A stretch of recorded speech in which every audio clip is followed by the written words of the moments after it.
Join us, Alix and Colleen, self-proclaimed fake it till you make it experts, as we navigate the highs and lows of being a woman and how the pressure and overwhelm of trying to do it all often leads to feeling like an imposter in our own lives. This week, we're speaking with Sam Madore, fellow podcaster and mental health advocate, about her experience navigating PMDD and imposter syndrome, the unique struggles they present, and the ways in which she chooses to challenge and work past them. Hey guys, it's a new week. We are excited to have a new person with us this week, but this is a funny night because we are just coming off. This won't be probably out until October, maybe into November, but we're just coming off Hurricane Lee. Alix, how'd you do? Fine until this morning. Alix's power went out this morning When it was clear. on a beautiful, beautiful day. Yeah, She still out. lost her power. Still out. But, well, we did all right. In the high winds, we were fine. Yeah, I did fine too. I expected it to be worse. I didn't, we have to prepare for every one of these hurricanes, but I expected it to be a little bit worse. Yes. I mean, you just never know. You never know. You never know if it's going to be over, under hyped.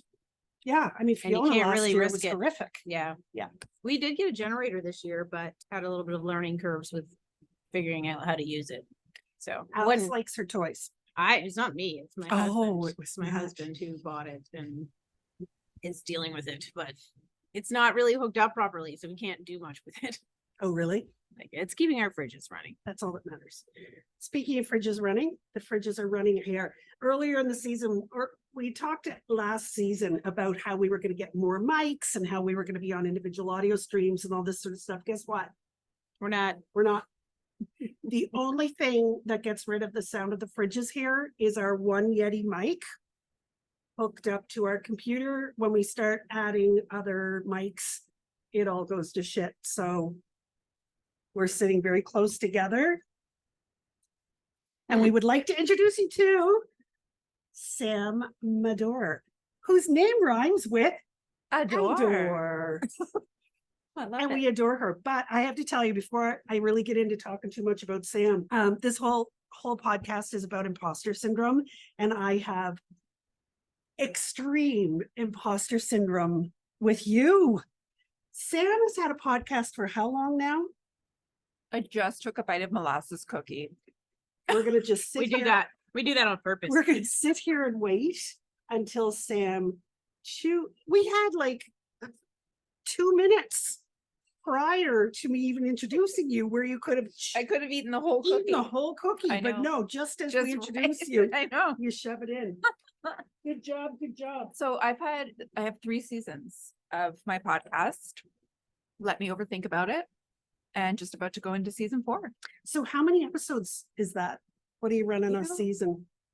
That's a really good question. I kind of fly by the seat of my pants. Believe it or not, even though it's called Let Me Overthink About It, I don't really overthink about the structure of my podcast. Love that. Yeah. Yeah. So the first one was insane. It was like 30 episodes. I was like, I should probably stop. Yes. Because I just was so excited and I had all these ideas for guests and I just kept going and going and going. Anyway, the next one I think was 20 and then the next one was 15.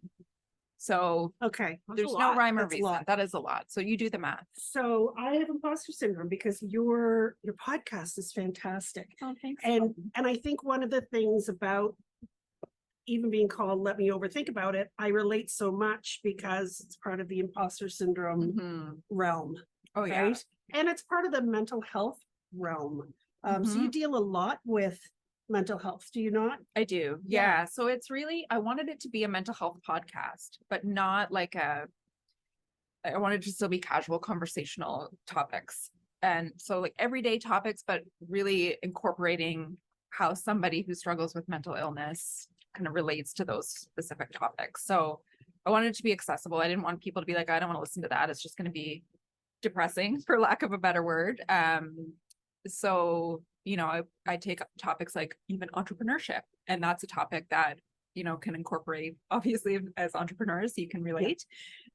Yeah. You can talk about that from a mental health perspective and scope as well. Yeah, Very for much. sure. Yeah. I feel like everything Alix and I do, we come at it from a mental health perspective. Do you not? I mean, I've I deal with depression. I deal with anxiety on a whole other level. And I think a lot of people on the outside, a lot of times see you and have no idea that you're Mhm. struggling and dealing with some of these things. So, you know, Alix and I really chit chat a lot about our own mental health and Yes, what we go through. I deal with a lot of rage, but most people know that about me. I don't keep it very secret. But it's about being open and vulnerable about those things though, right? Because a lot of people wouldn't admit that, Alex. It's just kind of part of who I am. Just Everybody having knows those it. conversations. I love it. It's really angsty. Alix says her husband every now and then is like, when are you meeting with Colleen again? Like, know. when- I said it earlier today. I was like, I'm really cranky. He's like, we know. We know. We all know. Yeah, it's not a We've got surprise it. to It's anyone. like you're not keeping it a secret. it's just, Love it. it's tough. I mean, I didn't hit rage until menopause.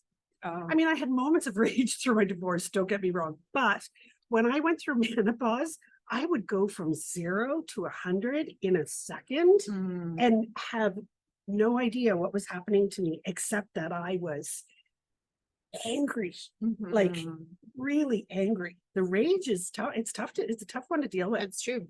And now I'm in perimenopause, so it's like Yeah.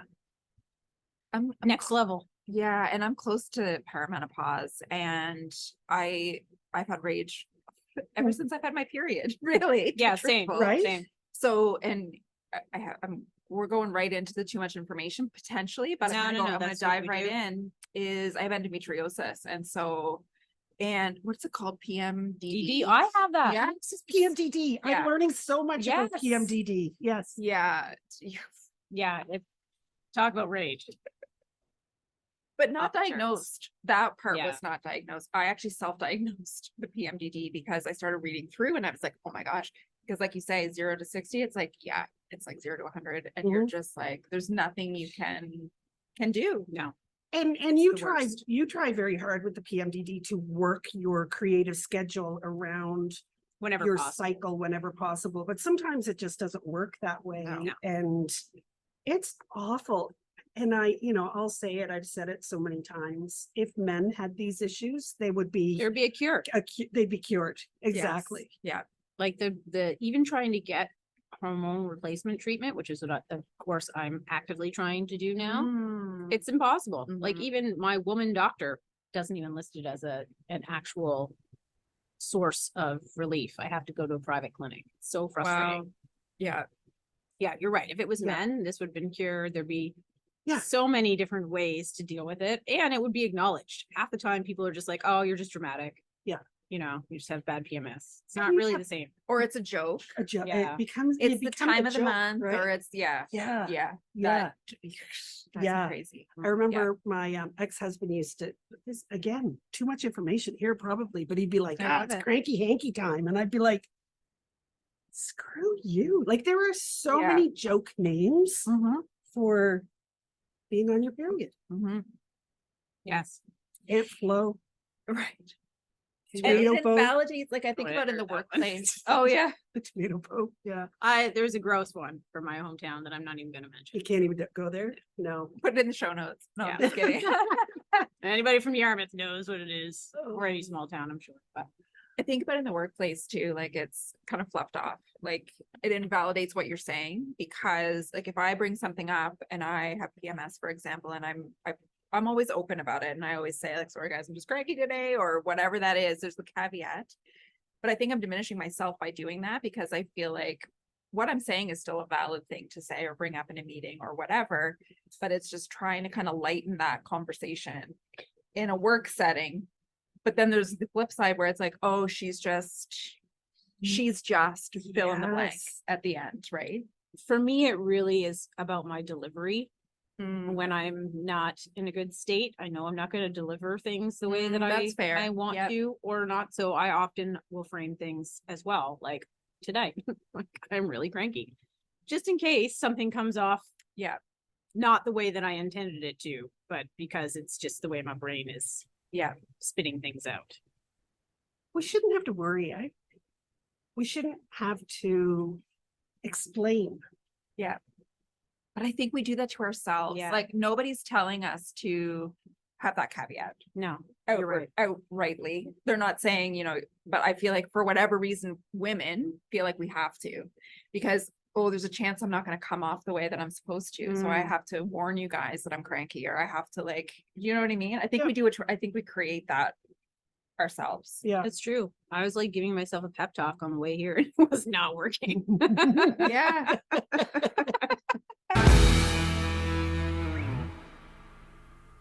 Serving up hot brews, refreshing cold drinks, lots of fresh baked goodies, and delicious lunch options. Visit the Mellow Mug in the heart of Larry Utech for dine-in, takeout, or drive-through service. Their spacious cafe offers a casual and inviting vibe that's perfect for everything from enjoying a good book, hanging with friends, or meeting a colleague. The Mellow Mug is your neighborhood spot for great coffee and delicious eats and sweets. Anyway, Oh, we digress. Right. So Yeah. glad to have you here. We're so happy to have I love you it. We with just us. dove right in. I know. I love it. Yeah. That was Taylor PMDD. I'm menopausal. We're a mess. Yeah. Right. Yeah. You're in the right place. You're in the right place if you're looking for imposter syndrome. So let's talk about imposter syndrome. Let's talk about Sam a little bit. Sure. You are with United Way. I am. Yeah. Yeah. So I do part-time work with United Way in Colchester County, and I do communications and marketing. My career has spanned a lot of different positions, and I think, and honestly, as I was driving up here, I think that relates to imposter syndrome. It's sort of like, once I start to be like, okay, I don't know, I've worn out my welcome, or I've got to change positions, or I've got to change jobs because, I'm not being effective in my job anymore. And I convince myself of that because I convince myself that I'm not good enough to maintain that position. So I immediately start looking for something else. Interesting. How long does it Really? take you to get to that point? Typically. It's funny, a year.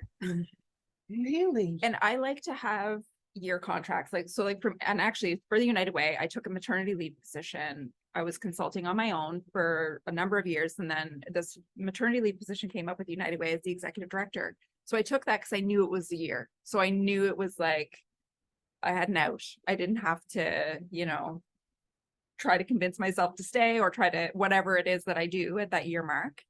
And then they asked me to stay. So I now have been on in a new role doing marketing and communications, but again, it feels very contractual in my mind. So it feels like something I can manage. Hmm. But there's- Interesting. oh, Even when they ask you to stay, you still convince yourself that. like, so guys, you're getting to know me real well, real fast. The immediate thought is why, yeah. Yeah. I mean, Like, I you can 100% relate to everything you're saying. right? Like you want me to, why? I even proposed the position. Like I was like, this is the position. These are the things I'll do. And they were all like, it was like, no question. They were like, yeah, absolutely. And I'm like, wow, I thought that was going to take a lot more convincing. Mm, I Yes. understand. So you're almost we set ourselves up. Oh my God, are you kidding? Yeah. Sabotage. Yeah. Yeah. That whole self-sabotage thing. So your safety net is giving yourself 1-year contracts Mhm. at different places so that at the end of the year, you can bail before they find out that you don't know what you're doing. Right? Yeah. But It's you like an actually know what you're That's doing. before they figure me out. imposter syndrome hack right there. Yeah, yeah, 1-year contracts. There you go. We got it covered. We know how to handle I would this. encourage that. It's got to be hard on the psyche, but it is a really smart practice. And it's not conscious. Like I'm saying that now Sure. as like, it is conscious now because I'm older and wiser and I know what I'm doing. But back when I moved back home to Truro a number of years ago and I was working at the Holiday Inn, I was doing banquets. I really wanted to have a reason to move back home because that's where my boyfriend at the time was living and my mom was there and my sisters. Anyway, and my boss, who's lovely, who's probably going to listen to this, had to deal with me every year. It's the longest I've ever been in a job. It was 6 years, but every year I changed jobs. I'm not even kidding. Like she had to I don't know why she put up with me. Again, my imposter was like, why is it so important to keep me on? But she was so patient and she was like, let's move you into, marketing or HR or whatever it was. And not that it wasn't valid for her to do that, but I can't imagine another workplace where somebody would be so accommodating to someone who's just kind of like, I think I need to leave. I think I'm done. So I wonder what she I wonder if she recognized that it's an imposter syndrome, or it's like, I wonder what she's thinking. Is she just thinking you're bored in your role, so we're going to find a new role for you? I wonder. I think probably. And at the time, that's probably what I thought too, honestly. Like, Sure. I wasn't thinking of it as like, oh, they don't think I'm good enough anymore. Well, I guess maybe I was sort of in the back of my mind thinking that, but I do think that I was even thinking, I'm just bored. I need to move on. I need to find something else. Have you been like that with relationships too? Oh, interesting. Yeah. I don't think so. I think my imposter syndrome is specifically related to work. Yeah, and I Yeah. think Is that's that pretty common. Fair? Yeah. I think that's pretty common for most people. I mean, I think it can leak into other parts of your life, but I think for most people, it's career focused. I think so. Yeah. Yeah. Yeah. So I don't see it in relationships, but I mean, it's all over. Like, you were asking some preliminary questions, like which type of, and then you're probably going to get there, but which type of imposter are you and all those things. So Yeah, it's just you like, were- check. You're, which one were you? Hang on. Do you remember what you were? I think I was Oh, you're a perfectionist. number one. perfectionist. Yeah. Yeah, But you're there's a a couple, I've perfectionist. got a couple of others sprinkled in there too, though. Yeah, that's what we call building our pizza, because we're, Yeah. there's a little bit of sauce, a little bit of cheese, a little bit of, the perfectionist is primary focus on how something is done. This includes how work is conducted and how it turns out. One minor flaw in an otherwise stellar performance, 99 out of 100 equals failure. Mhm. So if you get something 99% right, Mhm. you're going to focus on the 1%. 100%. 100. See what I did there? That's good math. Really, you set such high goals for yourself and you experience major self-doubt if you're not 100% successful, believing you're not cut out for your job. Yeah. And that's where the quitting comes in, right? Is like my knee-jerk reaction to quit or to walk away from something, which I either do or don't. Sometimes I do let myself walk away. Yeah. Is if I feel like something has happened to make me not measure up. Whether that's, and 9 times out of 10, it's all in my head. Oh gosh, yeah, it's an awful feeling, isn't it? Yeah. And I mean, imposter syndrome isn't a mental health thing, except it's not a mental health diagnosis in any way, Mhm. except it also coincides with other mental health things. Mhm. So if you have anxiety, if you have some depression, if you have it then falls into, It's a parts. manifestation from limiting beliefs and negative self-talk. yeah, Yeah, for sure. I mean, that's what it becomes after a while. Those chronic thoughts are there. So yeah, it's definitely not a diagnosis, but I think if you are prone to more self-doubt and things like that, then you're definitely going to be more prone to it becoming more of a chronic condition for sure. Yeah, absolutely. what do you think for you your root cause is? What do you think? I mean, a lot of it, I think, does go to my anxiety. Like, an anxiety brain, for those of you who are lucky enough to not know what that is constant. I mean, that's overthinking, right? It's constantly going. So even if I feel confident in 1 minute, something in my brain or something could happen to shift that very quickly. So in the next minute, I'm not confident because of maybe it is that one thing that I did wrong or whatever.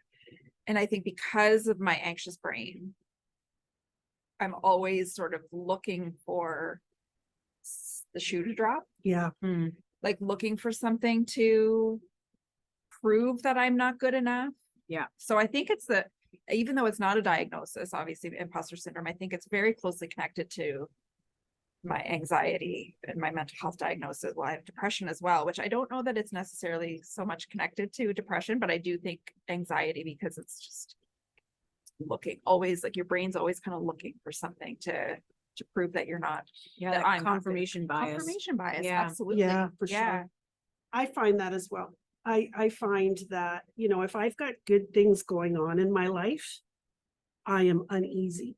Yeah. Yes. Suddenly I'm like, Yeah. okay, everything's going well. The kids are healthy. The kids are in a good place. I'm doing good. Everything. What is about to happen? Yeah. Like something big is coming, Yeah. and you're waiting for the shoe to drop. Yeah. And it inevitably or- will, because I'm waiting for it. I will keep on waiting That's until it right. happens. Or you Right? create it Or I create Yeah. it. in your brain. That's self-fulfilling prophecy. yeah. Yeah. Yeah, Exactly right. yeah. And then you just fall apart. You end up on the couch for a year. Well, then you're just like, I knew it. I knew You it knew was it. too good to be true, or, Yeah. Right? this always happens to me. It's always Because it happens does, to me. because you always create it yourself, like, because you're waiting for it to happen. Sure does always happen Yeah. to you. Yeah. Yeah. It's that victimhood. And, Yeah. And I fall into that. And Oh, me too. it's funny though, because you know how they say like the things that annoy you in other people are the things that you Yeah. like have yourself. I get so triggered. I don't want to use the word triggered. I get so annoyed by people who play the victim. Yeah. And I'll say it outwardly like, oh, that person, oh, just playing the victim.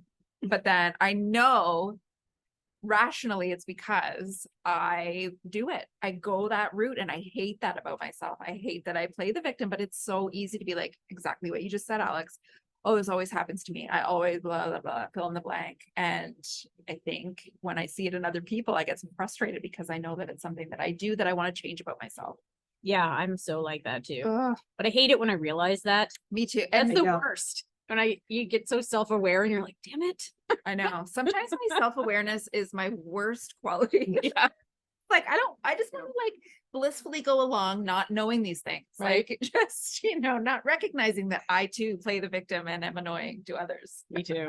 Yeah, that would be My husband nice. always sees it 1,000 miles away, but he's Oh. nice enough to like let me get there. Oh, because if anybody tells me, Find forget your way it. on your Yeah. own. Show up eventually. He can see it glaringly, but he lets me get there in my own time because Yeah. he's wise. Oh, Well, because that's the thing. If somebody tells me, I'm not going to hear it Exactly. in that moment. If somebody tells me later when we're having a conversation like today or whatever, but in the moment, I'm like, if you told me that, forget it. yeah, you Same. then you just want to poke somebody's eyes out when they tell you something like that. You're like, I know what's going on. Give me a minute. I'll get there. Yeah. That's when the rage comes out. Yeah. That's right. There you go. It all comes full circle. It does. Sam sent us basically, Alex, a dating Profile? dating profile, saying she loves reading, writing, and long walks on the beach. It's like Tinder for imposters. Tinder for That's right. imposters.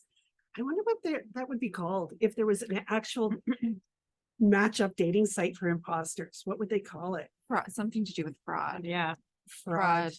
Fraudster. I don't know. No, I think I wouldn't want to join that. I don't that either. I site. don't want that Yeah. one. But yeah, so those are ways for you, the reading, the writing, the going out for a long walk those are your ways of pushing through imposter syndrome, I'm assuming. I like how you're going to add on the beach there. I That know. really works Yeah, for yeah. the dating profile. Yeah, long walks on the beach. Long Yeah. walks on the beach. Yeah, Yeah. that's if I'm close to a beach, that's even better. Yes.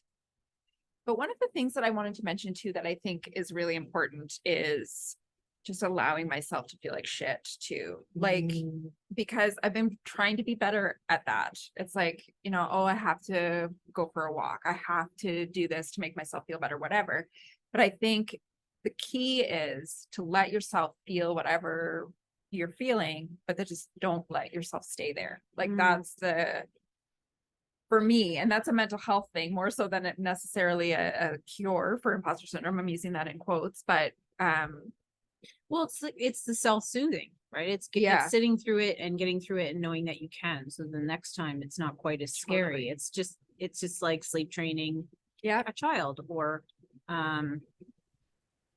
even, what is the word? Sorry, I'm gonna hit this. When you parent your child, discipline. Sorry. It's like disciplining a child and them knowing that, the next time yeah, to expect. So it's just setting that expectations for yourself, I think. yeah, but I like the concept of sometimes we do need to wallow in it yeah, instead of push it away. And I know that, if you go step out in nature and go and you always feel better. You Mhm. do, you start You to really feel do. better. You really Yeah. do. But sometimes you need to just let it not fester, but wallow a little bit and sit in it. yeah, Or else you explode. yeah. If you just don't let it mull around there a little bit. Totally. I agree. And it's just, feeling your feelings. You know, I feel like, and I'm going to do a shameless plug, but my husband and I we have 3 kids books on mental health. And the last one is about anxiety. And we talk about, sorry, it was the second one about grief, where we talk about feeling your feelings. And I always say to people who are adults, I'm like, this is a kid's book, but you can also read this as an adult, because it's those simple things that you can relate in your life to be like, as an adult, sometimes I forget that it's okay for me to have rage, or it's okay for me to feel like shit, or it's okay for me to feel like an imposter or a fraud or whatever, as long as I set boundaries within myself and don't stay in those places. Because I think sometimes we just sort of expect, as adults, we just expect to be a certain way, and we forget those basics that kids understand better than we do. Well, because I think at some point you're meant to be the grown-up, and then sometimes you're just looking around and you're like, I don't want to be wait a minute, I need a grown-up-ier grown-up, because yeah. I need some help. I need some. Well, there's expectations as adults to have it together, you know, and if you play a major role in your family, then there's some expectations around that, to be always keeping everything together and to be on top of everything and to never like show a crack in the foundation kind of thing. And when you do, then everybody falls apart, because they're just like, what are you doing? You're the one who's supposed to be the rock. You're the stable one here. Yeah. And that's not me, by the way, that is definitely my I was gonna say it's not me either in mine, but I'm sure there are people like that. Yeah. I live alone. I live alone for a reason. Let's just be clear. If my yeah. husband was listening to this, he'd be like, Yeah. yeah. You're not the rock. One of the ways to combat imposter syndrome is to actually listen to how awesome the people in your life think you are. If you're looking for the perfect gift for a loved one, where you can tell them all of the things that make them special, visit my Drawbridge Creative Etsy shop and purchase a Things We Love About You custom poster. With several styles to choose from, it's a fabulous gift for any milestone birthday, anniversary, retirement, or just because. Yeah. Sam, do you compare yourself to others? Yes. I actually might have laughed out loud when you asked me that question in our pre-questions. Yeah. Because I do it to a fault. Yes. And you'll never live up to it if you compare yourself to others. And here's my thought on this. Because I compare myself to others all the time, especially in the influencer world and social media world. I'm constantly comparing myself to what other people are doing. Yes. I am never going to live up to what those people are doing, because I'm not them. Yeah. No matter what I do, I'm not that person. I'm me. And I'm trying to lean into me right now, lean into who I am, instead of, people they say all the time, we keep going to these conferences and whatnot, and they're like, you have to be authentic. If you're online, you have to be your authentic self. It is so hard to be authentic because we're comparing ourselves to other people. That's right. All the time. But Yeah. you need to lean in to who you are. Yeah. All the imperfections that are in there, Totally. Well, and I think too, it's not just fellow influencers who are comparing themselves to other influencers. It's like, it's so funny because I think about this a lot. I do not want to be an influencer. However, when I'm scrolling on social media, I am comparing myself to people that I don't want to be and making myself feel bad about not being that person, even though I don't want to be that person. Yeah, that's interesting. Like speaking of self-sabotage. No, I often catch something. myself doing that same thing and then thinking like, why are you feeling that way? You don't want that. You don't want that lifestyle. You don't, that's not you. You wouldn't enjoy it even if you had all those things, or whatever. You would hate it. Like, I see people traveling and I'm like, oh, it looks so lovely. I wish I could do that. I am a homebody. I actually fucking hate traveling. Yeah. And every time I have to remember that, like, you don't want to be there. So why am I comparing myself to as an expectation or a standard or whatever you want to call it that I don't even want to attain?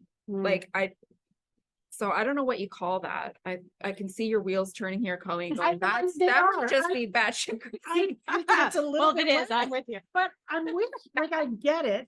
I am on the cusp of the influencer world as a micro influence, macro world, the smallest of the influencer. Would that be micro? That's or macro? micro. Macro, right? Micro. Macro is bigger. I'm like mini. Micro is finite. I am Macro is wide. mini micro influencer is what we'll call it. And The only thing I am- took from taking economics. Yeah, that's there you good. go. Yeah, yeah. I failed economics. Good. Oh yeah, you have an economics degree. Do I you have a not? business degree. A Let's business not go degree? crazy here. There's a difference. There is a difference. That's interesting you're saying that because I wonder if I need to, I try to be as authentic as possible online, but maybe I need to be more authentic, be more of an idiot. Because I don't want somebody scrolling through and seeing me. But that's about them, not you. That's Oh, about yeah, them. That's, It's all You me. should Yeah, that's continue on you. being And you, I- whatever, yeah, that's whatever right. you, that's not about you. Yeah. true. Like us It's comparing not ourselves to about someone, the other it's not, person. it at has all. zero to do with them. They're just living their life. Yeah. True. I'm just thinking in my mind that I want to live that life when I know Even though you don't. inherently I don't. And You I don't. think maybe Yeah. that comes back to victimhood in a way, because I think it's like, again, finding something that if I'm thinking, oh, I can't even do blah or Mm. whatever, it's like, you can't do blah because you haven't tried, but also you don't want to. Yeah. Like that's not who or what you want to be. So it's about Yeah. it's about recognizing that in the moment and not letting yourself get too far in the weeds with it, because otherwise you're just literally wasting your time feeling bad about yourself about something that has nothing to do with you. And I think that often comes You're back right. to just that it's a more comfortable state to be feeling badly about yourself. 100%. So you're just kind of actively getting back to that space of like, well, Yeah. I should be doing something to improve. Like that's how I feel like I'm constantly in Yes. this mode Yeah. of self-improvement. yeah. Constantly in self-improvement. What can I That's- be doing to improve myself? How can I improve the way that I look? How can I improve what I know? How can I improve what I'm offering, how I'm parenting, how I'm a partner? And it's just one thing after the other, constant. But Yeah. it's because I feel most comfortable in a state where I don't feel like I'm doing enough. See, oh wow, yeah. Same. Yeah, I feel like that too. 100% Yeah. I do. Yeah. I feel like that too. And It's a comfort zone, like a defective It's comfort zone. it's an uncomfortable comfort zone. Yeah. It's like comfort in the uncomfort, which is so odd. Yeah. Are we Yeah. soothing ourselves by being uncomfortable? Yes, we are. Because it's what we know. That's really shitty. Yes. Yes, it is. It's a good thing we have a podcast that we can talk about this. It's incredibly shitty It's shitty. and It's warped. like It's a warped way of warped. thinking for it's sure. like seeking out shitty. Yeah. I would like, yeah, I'm an expert at being a shit to myself. I think most people are an expert at being a shit to themselves. Yeah, I agree with that statement wholeheartedly, sadly and wholeheartedly. Yeah. How do we get out of it? I mean, we can't, this can't be the state I'm in. I'm 55 years old. At what point am I going to be unshitty? Well, it ebbs and flows. It does. It ebbs and flows. and I feel think right. it's never a constant state.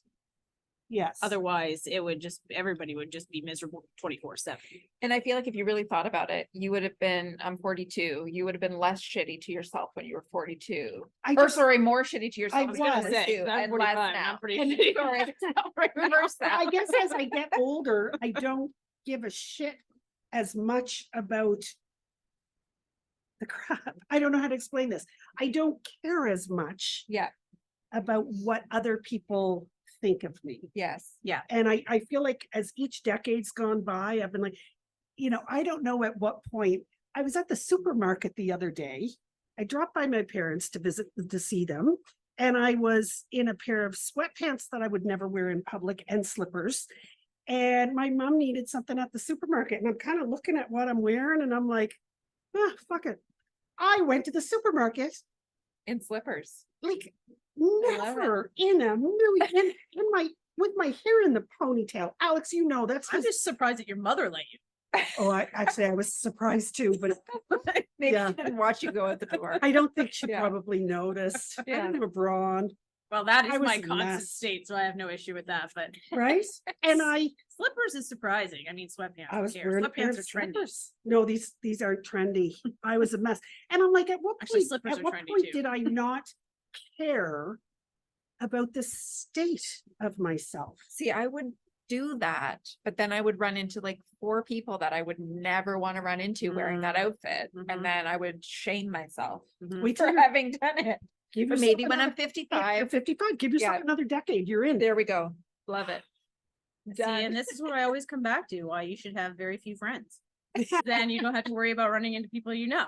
Well, it's not even necessarily friends though, right? Oh, It's yeah, like, especially if it's friends, I don't mind them seeing me look like a mess. But if it's somebody that I don't want to see me look Okay, like, so I fair, think fair. this is what's happening to me now, because 10 years ago, I really would have cared about running into those frenemies. yeah. Now I don't care. Yeah. Now I'm I like, care whatever. less too about that Yeah. actually. Yeah. Yeah, I don't care what they think of me anymore. I And- did for a long time. I don't care anymore. Yeah. And I think 40 was like, I feel like there's like a progression, right? There It's like is. when you, and people told me that before I turned 40, and I actually feel it. Like I believe it, feel it, experience it. And I think, once I hit 50, hopefully that'll be the case again. Well, I think there's some freedom in aging for sure, because, Yeah. you know, and I was talking to my neighbors about it the other day. I'm like, I'm kind of come into this new role now where I'm in the middle age, like I'm taking the boomer place of how I felt about the boomers in my life, yeah, where everyone knows more than me, like my child knows more than me, like, the younger generations, younger professionals know more than me. And now I'm just like old and crotchety. yeah. And that's my role now. And I'm kind of leaning hard into it. Yeah. At 45. Yeah. 45. Yeah. A little premature, but I mean, A little to each bit. his own, right? But here's the thing too, and we can go back to menopause. When you've spent the last however many years having hot flashes in public where all your makeup melts off your face and you're just like walking around like a dirt bag because when You the, don't when have the a hot choice. flash hits, there's Yeah. nothing you can do about it. I think that's kind of what gets you to the point of, I don't care anymore. Yeah. Whatever, I'm in sweatpants and slippers, who cares? At Like least I I'm said, not having a hot You basically flash. are dressed like a university student. So you're super on trend. Yeah. You're No definitely bra, not the only no person. bra, slippers and sweatpants. Really? Like should've- honestly, You're right. I was basically 18. exactly. You're trendier than ever before. Finally, finally, you I'm go. trending. Do you think, we'll jump back to imposter syndrome. Do you think that imposter syndrome played a part in your progression of your career? Well, we talked about this, your progression of your career and the Yeah. types of career the career you chose. And I think imposter syndrome has held me back more than it's helped me, for sure. Well, Yeah. I mean, that goes without saying, I think, but I think it's held me back in terms of things that I've gone for, or even how I show up for things that I go for. If I doubt myself, or if I let myself already sort of paint a picture, like if I'm going to a job interview or whatever, and I already think to myself, this is out of my league, or this is, you know what I mean? What's that phrase? You're shooting. Oh, beyond yeah. Yeah, your- you're whatever. Shooting above your grade. above your that- grade or something something. like that. Yeah. Yes. That's not it, but that's, Shooting above I your definitely sound like station. I sound like a Stations? boomer. Oh yeah, right above now. your station. Station. You Okay. did sound like a boomer. Yeah, there you go. Leaning hard. Let me get this wrong. Then I will psych myself out. And I think that's my imposter talking. Most men don't do that. It's so crazy. And I talk about this on my podcast too a lot. Probably every episode I bring up the difference between, how any topic that comes up in my podcast, I feel like I relate it to how women versus men would respond to it. And imposter syndrome is huge. I don't think it's there. No. Or It's at lo- least it's not, sorry. At least it's not there in the same way that it's there for women, or to 100%. the degree. They're too busy thinking about the Roman Empire, apparently. Yeah, what is this? What is I'm so this? old. That's like a new trend or something.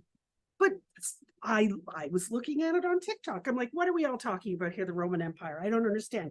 Men, think about the Roman Empire. When was the last time you thought about the Roman Empire? Well, lately, because it's been all over TikTok, but Yeah. before that, never. Never. I Yeah. did when I was But I in bet my Rome. I husband thought it was does interesting. think about it. We I bet he asked, does. we asked my son and he was like, yeah, I don't know, a couple times a week. And we're like, what? Yes, go home and ask I your am going to ask husband. my husband. Yeah. Yeah. In fact, let's But call I, him. but yeah, That would right. be amazing. I'm just How wondering. often do you think How about the often do Roman you think about Empire? the Roman Empire? Yeah. He thinks about sports way too much, I think. Yeah, so does I think mine. that's But I Roman bet there's Empire. analogies Part of in it. there. I bet Okay. there's sports Right? analogies in the There Roman probably is. Empire. It's- I guarantee it. 100%. All right. Yeah. Anyway, I'm gonna ask. So I don't think that there's time to be thinking about imposter syndrome because they have other stuff on their mind. but I no, also don't think it's not the same. They it weren't, isn't.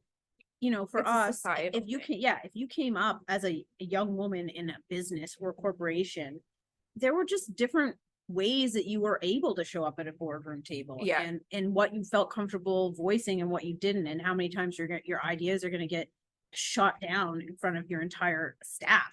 And then you just eventually stop shooting those ideas, Yeah. Yes. you know, and that happens when you're pretty young in your career. So Or it you're too starts busy up- taking minutes. Yeah. Or yeah, or you Or don't get answering the phone or or you don't getting get the coffee. opportunity to be at the table at all. But Fair. when you do, Yeah. Yeah. your ideas are kind of just laughed at or shot under, and then you just eventually stop giving them. Yeah. So I think, I don't know that that happens as much for men in the corporate ladder. Yeah, I don't seem to think it does. I mean, I worked for IBM, worked with a lot of men, and there was a difference.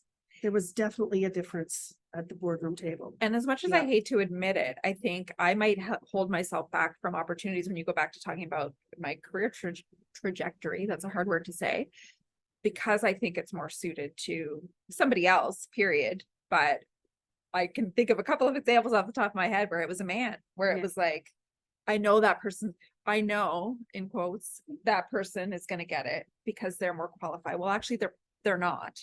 It's just how I've sort of trained my brain to think about it. Yeah, and I've done the same. So I guess I can't. I'm sitting here blaming men, but I can't blame men. It's Yeah, us. It's us, right? It's And- us, but it's because of it's a history or societal thing that's in my mind that has played on our brains to think that way or to. So how do we teach the young women coming up how to not be like this? You were at Social Media Day.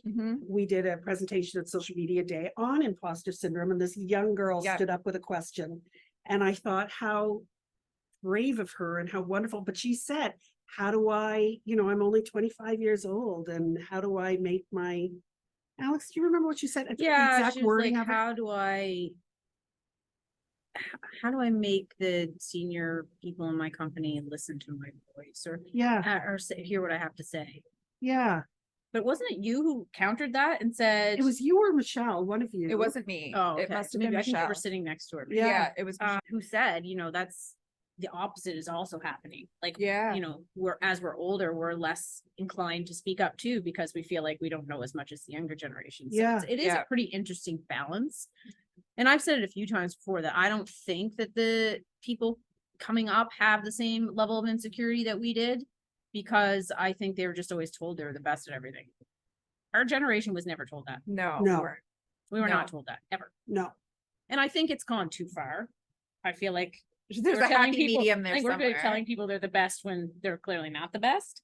That's right. It is true, because I've heard there's certainly lots of complaints out there about millennials in the workplace and blah, blah, blah. And it Yeah. always bugs me, because I think, no, we hyped them to this point. So now, because we don't want them to have all of these. Yeah, certainly. I mean, it's Insecurities been and- overcompensation from our generation because of the way that we were raised and the way that we feel. And I see myself doing it with my son too. And I have to kind of like step back and be like, okay, well, this is not really a good lesson to learn that that you're already the best at everything. You have nothing Yeah. to learn.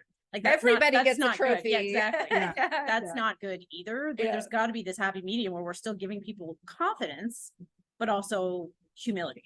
Yeah. Because I feel like that humility part is what's missing. And for us, it's like humility on steroids. Yes. Right.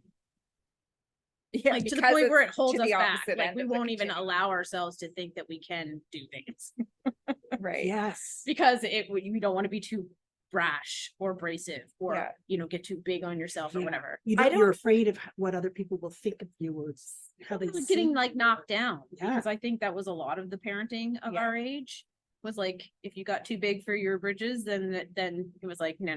Like, I don't know how many times I've said in work settings, I don't want to step on anyone's toes, either out loud or at least in my head to myself. And it's that phrase. And I've gotten to the point where I catch myself saying it because it's like, it's my go-to, and what I'm really saying is I'm holding myself back Yes. because I'm afraid of what because I'm people think. afraid of what other people might think, or I'm afraid other people might think I'm being pushy or being aggressive.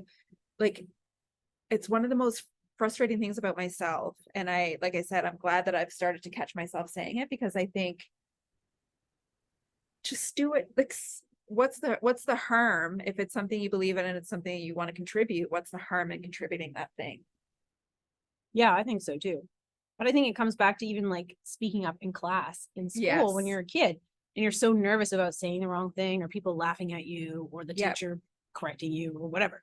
You just don't speak. Yeah. And I think it starts there. Yeah. And then it just sort of bleeds into everything else. Yeah. Snowballs, doesn't it? But sometimes you have such something so important to say. And there's Yeah. been many meetings where I've like had it in my mind and just like say it. And say then it, if say it, somebody say else it. says it and you just want to kick yourself right Yes, under the and table. that happens all the time And then too. you get the great idea, such a great idea. You're sitting there like, I had the great idea. Yeah. How often do you lay in bed at night Oh God. thinking, I wish I'd said whatever? I'll Do go you back replay to like, conversations? I'll go back years if I really want to. Like, oh, can't believe I didn't say blah, blah, blah. Or I wish I had said la, la, la. Yeah. 100% I do it. I do Yeah. that all the time too. I'm always thinking about how it would have played out different Yeah. had I opened my mouth. Yeah. Yeah. And how much better I would have felt about myself.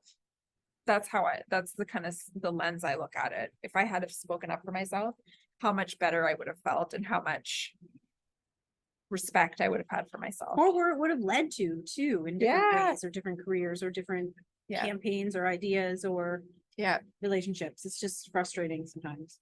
We Yeah. have to make some sort of a commitment right now. Because I think we're very similar, the three of us. We have to make this commitment of not holding ourselves back. Yeah. So Well, how I mean, I we- don't know how much I do that anymore. I'm just like a I bitch all do. the time now. But see, you just said that though, right? See, and it's so funny because I've directed theater before. It's been a long time and geez, I want to get back to it. But anyway, and I will never forget this one woman, and I thank her for saying this. I was directing and people were on stage. It was the vagina monologues, actually. This was ages ago. And people were on stage and they were being loud and whatever. And I said something to get them to quiet down. And then I immediately said, sorry for being a bitch. And she said, she was one of the people in the audience. She wasn't even on stage, but she said, Sam, you were not being aggressive. You were being assertive. Yeah. And I was like, thank you for that. And I've used that and I've gone back to that because anytime we put our foot down or we say something that we think is too whatever, too much, Yep. too abrasive, too whatever, we think of it as being a bitch or we think about it as being aggressive. And it's like, no, you're just asserting yourself. Yeah. And that's what you should do in a professional setting. But it Again, feels it depends on how you so say it. uncomfortable. And then It does. guilt and Yes. shame for like, The oh, I should need have to handled that differently. apologize. I should have, Yeah. reined myself in. I Yeah. shouldn't have, but and then other people will be like, you were fine. Right. You were fine. In my mind, Yeah. I was like dropping The F worst. bombs Yeah. and like throwing punches and stuff. And I was just sort of like saying, yeah, I don't really agree. And then you go on the apology tour. I don't know about you guys. Oh, I've And then done it's that. like, Yeah. who was in the room? I better send them a message and I better say, like, I should have said it that way. Maybe and then I they're should have like, said this. what the Yeah, hell are you what were even you talking talking about? Yeah, what are you talking about?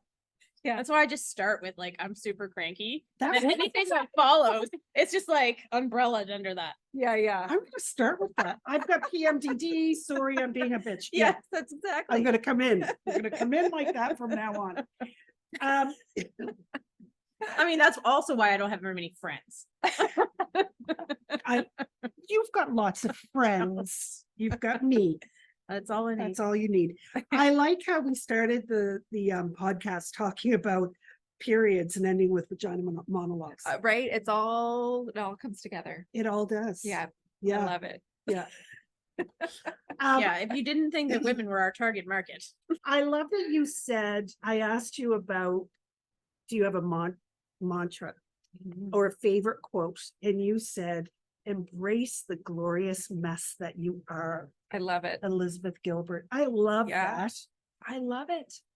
It's like, I have a lot of favorite quotes. I'm a bit of a nerd that way, but for that one in particular, because it's like the messiness of it. Yeah. And it's one of those inspirational quotes that's relatable.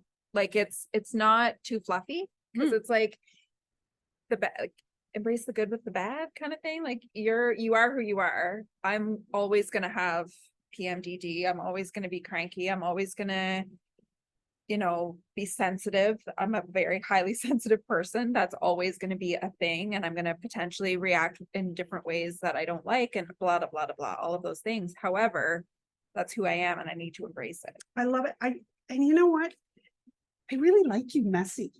I like it. I like who you were. I like that you're just who you were. Just I think be we all have you. to embrace the And I think we messiness because do. that's what makes Yeah. us who we are. That's No one the- is neat. That's the authentic part. I mean, That's right. Some people are neat, I guess, but like no one is. Some people are neat, but are the neat people authentic? I don't know. Yeah. It's a topic for another podcast. That's right. Right. The Coming whole for your podcast. That's right. Let me Yes. overthink about, I know that's coming. Don't you worry. Speed round. You do it. speed I sang it. round. Alex sang it. So at the end, we ask 5 questions. Yes. We just need 1-word answers if it allows. Some of them don't allow. Okay. We're gonna ask you. You Love it. ready? I'm ready. I'm nervous. Are you nervous? Not I really. know. What's your favorite hobby or pastime? Writing. If you could switch lives with someone for a day, who would Ooh. it be? Rashida Jones. Ooh, what a good Ooh. pick. What is your favorite dessert? Apple crisp. I had some of that today. What's the most challenging thing you've ever accomplished? I got up in front of 600 plus women and talked about my depression. It was the first time that I ever spoke publicly about my mental illness. And it was in a very it was in Truro, a small town, in front of lots of people I know, and it was terrifying. I but just got amazing. goosebumps. Yeah, That's like Like, good. Yeah, That's good. challenging. It was very challenging, but so rewarding. I bet. Wow. Yeah. Name the first word that comes to your mind. Idiosyncrasy. Idiosyncrasy. Love it. Obviously. What? Sam, you're fabulous. It's funny. I find that at the end of every episode, I'm looking at the woman sitting next to me saying, you're fabulous, you're wonderful, Aw. you're fantastic. But you know what? I think you were, and I think the women who've been on the episodes before you also are. And I think we all need to support one another through this crazy life and this imposter syndrome and mental health and all of it. I think I we agree. need to Agreed. support one Stronger another. together. Yeah. Yes. So thanks for coming. And embrace the glorious mess that we are. Please do. Do it. Let's do it. Thanks so much for tuning into this episode of Imposter Sisters. Please remember, we're not doctors or mental health experts. If you're looking for mental health guidance, please see our show notes for local resources. We'd like to thank our location sponsor, the Mellow Mug, located at 64 Delridge Lane, for donating this amazing space for us to have these important chats and for supplying us with drinks and goodies. Please give them a follow and make sure to stop in to see this beautiful spot for yourself. Until next time, keep your head high and we will see you next Tuesday. Are you looking to up your social media game? Social media can be intimidating and overwhelming, but it doesn't have to be. At Everyday on Branding, we truly believe that every day is an opportunity to showcase your brand through authentic and aligned social media strategy and content. Whether you're looking for done-for-you social management or monthly strategy sessions, the team at Everyday on Branding can help you reach your ideal audience in a way that feels aligned and drives conversion.